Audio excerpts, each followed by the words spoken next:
Hello प्यारे बच्चों, कैसे हो आप सभी। मैं हूं प्यास सर, आप सभी का स्वागत है हमारे आज के लेक्चर में। हमारा आज का लेक्चर क्लास 11 यूनिट नंबर 1 और लेक्चर शायद 3 है ये, और आगे पीछे भी हो सकता है।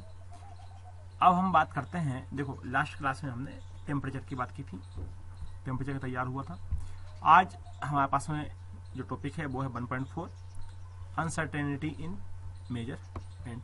ये आज का हमारे पास में टॉपिक रहने वाला है। अब ये जो टॉपिक है मेरे को भी समझ में नहीं आता कि मैं इस टॉपिक को आपको समझाऊं कैसे। अब क्यों मैंने ये बोला, मैंने इसलिए बोला क्योंकि इसमें कुछ आपको डेटा दिए हुए हैं, वो डेटा आपको याद रखना है। जैसे बात करते हैं हम यहाँ, ठीक है, रेफरेंस स्टैंडर्ड ये जो दिया हुआ है इसको आप देख लेना। अब यहाँ से यदि हम बात करते हैं, ये डेटा दिया हुआ है इसमें, जैसे पहला आता है 1.4 हमारे पास में स्टार्ट है, तो 1.4.1 हमारे पास में साइंटिफिक नोटेशन। अब जो साइंटिफिक नोटेशन है इनको आपको याद रखना है, ठीक है। अब इसमें ऐसी कोई बात नहीं है समझाने वाली, तो इसको एक बार आप रीड कर लेना। बाकी इसमें कोई समझाने वाला नहीं है, मैं आपको इसमें क्या समझाऊं, साइंटिफिक नोटेशन है। अब ये स्टार्ट किया है इसलिए मैं इस यूनिट को छुड़वा देता हूँ, लेकिन अभी मैं इसको इस यूनिट को यहाँ से नहीं बोल सकता कि आप एक्सकेप कर दो। क्यों? क्योंकि आपको मैं फेस टू फेस नहीं पढ़ा रहा हूँ, नहीं वहाँ पर मैं इसको थोड़ा सा डिटेल में करके छोड़ देता। अब ये क्या है, कैसे हैं, ये आप फिजिक्स में देखेंगे। किसमें देखेंगे आप? फिजिक्स के। ये एक्चुअली फिजिक्स का टॉपिक है। फिजिक्स में आपने ये पढ़ा होगा, नहीं पढ़ा होगा तो आप जब वो पढ़ेंगे इसको फिजिक्स में, इसलिए इसका टेंशन आप ना लें साइंटिफिक नोटेशन का। अब यहाँ से आओ जरा, ये दिया हुआ आपस में मल्टीप्लिकेशन एंड डिवीजन। अब मल्टीप्लिकेशन और डिवीजन कैसे करेंगे यहाँ पर? These two operation follow the same rule which are there for exponential number, that is जैसे हमारे पास में दिया हुआ है क्या कि 5.6 इंटू 10 की पावर 5, और यहाँ पर दिया हुआ है 6.9 इंटू 10 की पावर 8। हम जानते हैं कि ये भी 10 है, ये भी 10 है, तो जब 10 हो, ये भी 10 ये भी 10, दोनों 10 है, तो इनमें सेम पावर क्या हो जाती है? ऐड हो जाती है। तो इन दोनों का आपस में मल्टीप्लाई करके सेम पावर के ऐड कर दो। ये इस प्रकार से यहाँ पर मल्टीपल। अब यहाँ देखो प्यारे बच्चों, तुम समझो, हम पढ़ रहे हैं केमिस्ट्री, हमारे पास में टॉपिक क्या है केमिस्ट्री का, ये क्या है? मैथमेटिक्स है।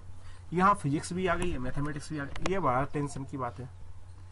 अब हमने कल पढ़ा था कि केमिस्ट्री क्या है, व्हाट इज केमिस्ट्री, जिसमें एटम हो, न्यूक्लियर हो, इलेक्ट्रॉन हो, प्रोटॉन हो, वो केमिस्ट्री है। कल ही डेफिनेशन बताई थी, याद है आपको? केमिस्ट्री हम किसको बोलते हैं? केमिस्ट्री के अंतर्गत हम किसको पढ़ेंगे, किसको लीड करेंगे केमिस्ट्री में? इलेक्ट्रॉन, प्रोटॉन और एटम और मॉलिक्यूल, इनसे मिलकर केमिस्ट्री बनी है। ये तो मैथमेटिक्स आ गया। अब साइंटिफिक नोटेशन है, नंबर नोटेशन है, ये फिजिक्स वाला टॉपिक है यार प्यारे बच्चों। अब इसमें मैं क्या बताऊं, ये मैथमेटिक्स वाला है, ये आपने खूब किए होंगे, नहीं किए होंगे तभी आप करेंगे। अब इसमें आपको क्या बता दूं, इसमें समझ रहा हूँ ना, इसलिए मैं बोल रहा हूँ। ये सारा फिजिक्स का है, मैथ्स का है। अब एडिशन एंड सब्सटीट्यूशन, अब ये एडिशन और सब्सटीट्यूशन वो मैं यहाँ पढ़ाने लगूंगा आपको। ये कैसा रह गई थी केमिस्ट्री वालों की तरफ से है ना जाने क्या क्या करते हैं ये बुक वाले हैं। ये क्या है? Significance of figures. अब सिग्निफिकेंस फिगर्स आपको बताएं क्या है? ये सारा फिजिक्स का है प्यारे बच्चों, मैथ्स का है, फिजिक्स का है, ठीक है। इसलिए मेरी तरफ से आप इसको कंप्लीट समझें और आप इसको एक बार रीड कर लेना, बस इसको एक बार रीड कर लेना, ताकि आपको फिजिक्स जब पढ़े तो हाँ आपको याद आए कि हाँ भाई ऐसा कुछ हमारे पास में था। कहाँ पर था, कहाँ पर था? ये केमिस्ट्री में था। वहाँ आप बता देना ये क्या है, कैसा है। ये तो इससे तो हमारा वैसे दिमाग खराब है। अब ये क्या बताएं हम, अब ये क्या नंबर है? मैथमेटिक्स वाला इसमें दे दिया, उनको खुद शर्म आनी चाहिए थी कि मैथ्स पढ़ रहे हैं हम और आप केमिस्ट्री दे रहे हो। इसको एक बार आप रीड कर लेना, ठीक है। ये डेटा वगैरह दिया हुआ है, क्या है ये बड़ी वगैरह, ये आप रीड कर लेना, ठीक है, मेरी तरफ से। इसमें कुछ नहीं है समझाने वाला, मैं इसमें एक्सप्लेन आपको नहीं कर सकता। मैं इसमें क्या एक्सप्लेन करूं, मैथमेटिक्स ना आने वाला भी नहीं है आपको, ठीक है ना। ये कोई पूछने वाला नहीं है, ना जी में पूछेगा ना नीट में पूछेगा, ना जाने क्या क्या दे दिया उन्होंने। अब ये क्या है? Multiplication and division of significant figure. अब ये मल्टीप्लीकेशन दे दिया, किस प्रकार से मल्टीप्लाई करते हैं। तो मल्टीप्लाई करना नहीं मालूम आपको? 9th का बच्चा 10th का बच्चा मल्टीप्लाई कर देता है। आप बोल रहे हैं कि आप भी मल्टीप्लाई कराओ, ये फिजिक्स में आपको बहुत अच्छे समझाया जाएगा, एक्सप्लेन किया जाएगा फिजिक्स में। 12th में इसका कोई काम नहीं है, एक बात और समझ लो, 12th में ये कोई काम करनी है, 12th में इसमें से एक शब्द भी नहीं आने वाला, 12th में आने वाला ही नहीं है, न जाने क्यों दे दिया। यहाँ बात करते हैं 1.4.3 डायमेंशनल एनालिसिस, डायमेंशनल एनालिसिस की बात करते हैं। अब ये डायमेंशनल एनालिसिस क्या है या देखते हैं अपन इसमें। ये देखो, ये है आपस में सॉल्यूशन। अब ये मैथ्स फिल लग गया आपका हमारे पास में। जैसे अब सॉल्यूशन दिया हुआ है, पीछे क्वेश्चन ऊपर दिया ही होगा, तो क्वेश्चन देख लेते हैं। इसका एग्जांपल दिया हुआ उसने कि कोई एक पाइप है कि पीस है आ पीस ऑफ मेटल, कोई मेटल का पीस है, इन 3 इंच का है, 3 इंच लंबा है। What is its length in centimetre. ये मैथ्स है यार, इसमें हमको दिमाग खराब करवा रहे हैं ये लोग हैं। हमको अब क्या है ना, इरिटेशन होने लगा हमको। देखो जरा, सॉल्यूशन दिया हुआ है। हम जानते हैं कि 1 इंच बराबर इतने 2.54 centimetre. For this equation equivalence we can write, हम इसको ऐसे लिख सकते हैं और इस प्रकार से ये हम इसको सोल्व कर सकते हैं। ये मैथमेटिक्स वाला है यार भाई, प्यारे बच्चों। अब इसमें मैं क्या कराऊँ आपको। दूसरा एग्जांपल दिया हुआ उन्होंने, ये दो महारथी है ये सारे, कि a juice container 2 litre of milk है, उसमें calculate the volume of milk. तो ये आपस में सिंस हम जानते हैं 1 लीटर ऑफ इतने सेंटीमीटर होता है, 1 मीटर ऑफ इतने सेंटीमीटर होता है, ये डिवाइडेशन कर दे। ये सिंपल है, ये क्या है यहाँ बिल्कुल सिंपल है, ये मैं साफ कर सकते हैं, एक बार कर लेना। ये आ गया हमारे पास में यहाँ से इसका आंसर। तीसरा एग्जांपल हमारे पास में, how many second are there in two day. Solution, one day में इतने आवर्स होते हैं, तो इतने आवर्स में इतने डे होते हैं। ये सारा इस प्रकार से हमने कैलकुलेशन किया और ये आ गया हमारे पास में। अब मैथमेटिक्स अच्छी जान ले रहा है हमारी। लॉ ऑफ केमिकल कॉम्बिनेशन, अब यहाँ से बात करते हैं हम लॉ ऑफ केमिकल कॉम्बिनेशन। अब ये क्या है लॉ ऑफ केमिकल कॉम्बिनेशन, देखो जरा, कि the combination of element to form compounds is govern by the following 5 basic law. अब 5 बेसिक लॉ हैं इसके आगे। Law of combination very IMP है, ये IMP है, ठीक है। लॉ ऑफ कॉम्बिनेशन हमारे पास में IMP। पहला लॉ क्या है, 5 लॉ थे हमारे पास में, 5 लॉ दिए गए हैं, जिसमें पहला लॉ है कि लॉ ऑफ कंजर्वेशन ऑफ मास। अब ये लॉ ऑफ कंजर्वेशन मास क्या कहता है हमारे पास में। दूसरा है हमारे पास में लॉ ऑफ डिफिनाइट प्रॉपर्टीज। अब पहली हम बात करते हैं, पहला बात करते हैं law of conservation of mass. This law was put forth by Antoine Lavoisier in 1789 में उन्होंने दिया है।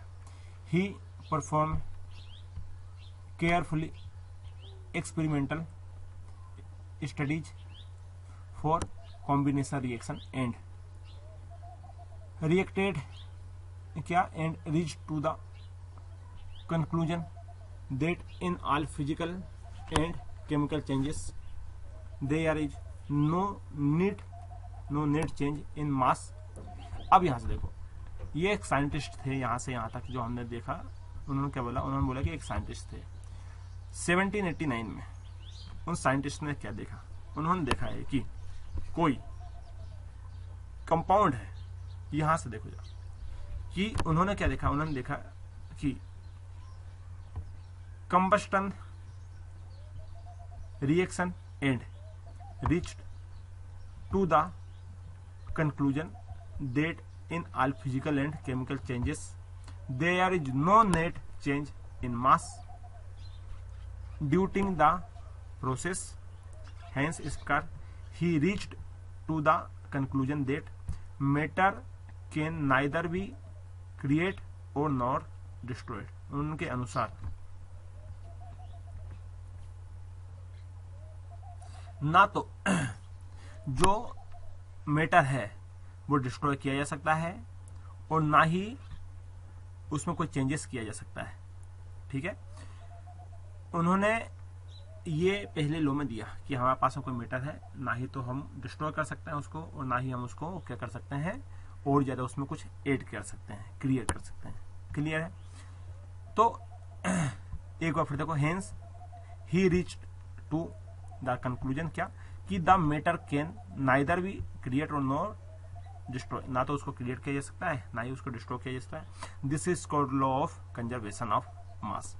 This law form the basis of several later development in the chemistry.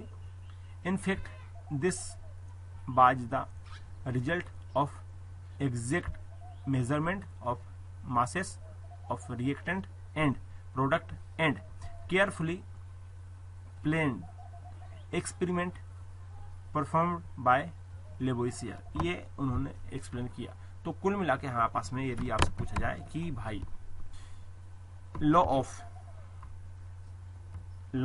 Conservation of मास क्या है, तो आप कह सकते हैं कि हमारे पास में मैटर कैन नॉट बी, या यहां से matter can neither be destroy और क्रिएट। बस ये है हमारे पास में लॉ पहला। समझ गया? इतनी ही हमको लाइन लिखनी है। किसके अनुसार? अकॉर्डिंग टू लेवोइजर के अनुसार। According to Lavoisier, matter can neither be create or nor destroy, ना तो उसको क्रिएट किया जा सकता है ना ही उसको डिस्ट्रॉय किया जा सकता है। ये है पहला लॉ। अब हमारे पास में आता है law of definite proportion. Law of definite proportion, इस लॉ को देने वाले हमारे पास में कौन थे? हमारे पास थे जोसेफ प्राउड्स। क्या है? प्राउड्स। अब ये अजीब अजीब से तो नाम होते हैं, हमको तो इनके नाम ही नहीं आता। ये इन्होंने क्या बोला, यहां से देखो जरा। इन्होंने कहा है हमारे पास में कि he conclude that irrespective of the source a given compound always contains same elements combined together in the same proportion by mass. The validity of this law has been confirmed by various experiments.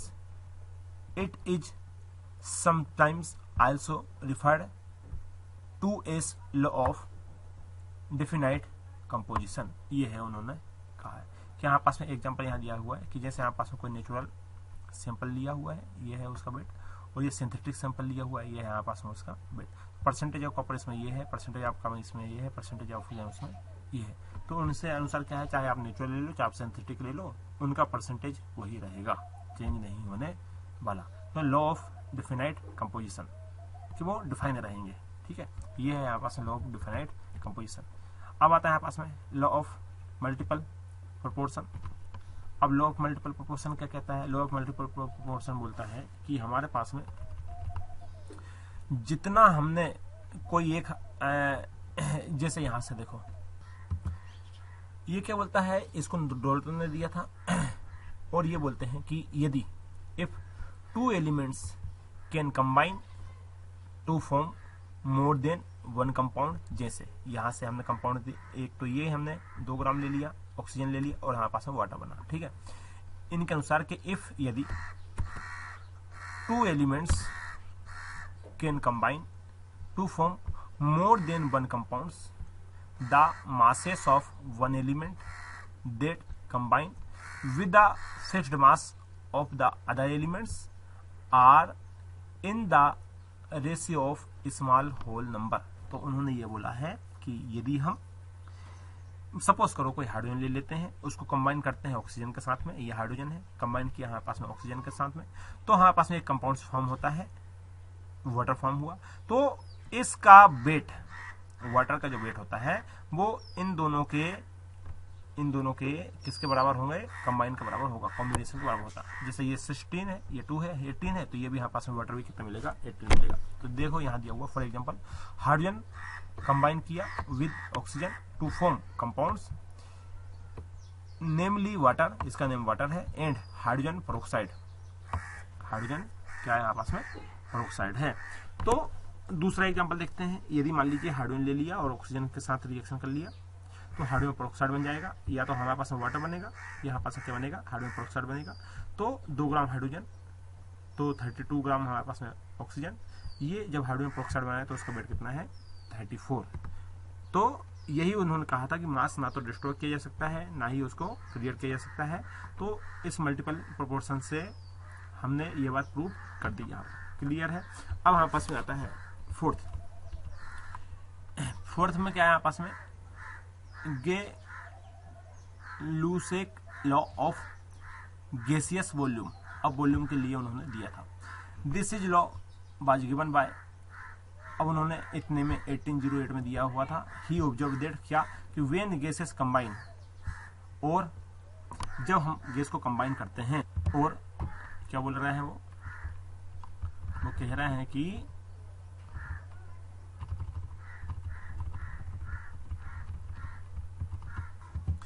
यदि हम same temperature पर और pressure पर कोई gas को इसमें combine करते हैं, जैसे